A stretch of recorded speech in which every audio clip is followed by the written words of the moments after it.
Nampally exhibition grounds లో జరుగుతున్న సేవాదళ్ శిక్షణ తరగతుల్లో పీసీసీ అధ్యక్షులు మహేష్ కుమార్ గౌడ్ పాల్గొన్నారు. ఈ సందర్భంగా ఆయన మాట్లాడుతూ దేశ స్వాతంత్ర ఉద్యమం నుంచి సేవాదళ్ కొనసాగుతోందని, ప్రస్తుత కేంద్ర ప్రభుత్వ ప్రజాస్వామ్య వ్యతిరేక విధానాలను సేవాదళ్ ఎండగడుతుందని తెలిపారు. కేంద్రంలోని మోదీ ప్రభుత్వం వ్యవస్థలను నిర్వీర్యం విమర్శించిన ఆయన బీఆర్ఎస్ పార్టీపై కూడా నిప్పులు చెరిగారు.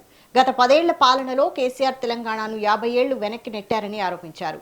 కేసీఆర్ కుటుంబం అంతర్గత వివాదాలతో సతమతమవుతోందని, అందుకే ప్రజల గురించి పట్టించుకోకుండా పదవుల కోసం పాకులాడుతున్నారని ఎద్దేవా చేశారు.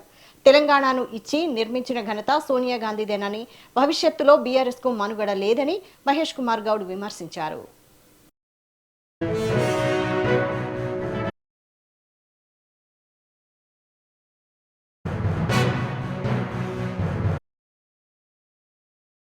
దక్షిణాది రాష్ట్రాల నుంచి వచ్చినటువంటి సేవాదళ్ కార్యకర్తల యొక్క శిక్షణ శిబిరం 5 రోజులు జరగబోతాయి.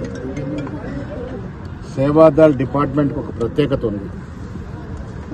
స్వాతంత్ర పూర్వం దేశ స్వాతంత్ర పోరాటంలో ఆనాడు సేవాదళ్ ఒక ప్రముఖ పాత్ర వహించింది. ఆనాటి నుండి ఈనాటి వరకు అఖిల భారత కాంగ్రెస్ కమిటీలో ఒక అంగంగా, ఫ్రంటల్ ఆర్గనైజేషన్ బాడీగా సేవాదళ్ తన కార్యక్రమాలని చేస్తూ వస్తూ ఉన్నది.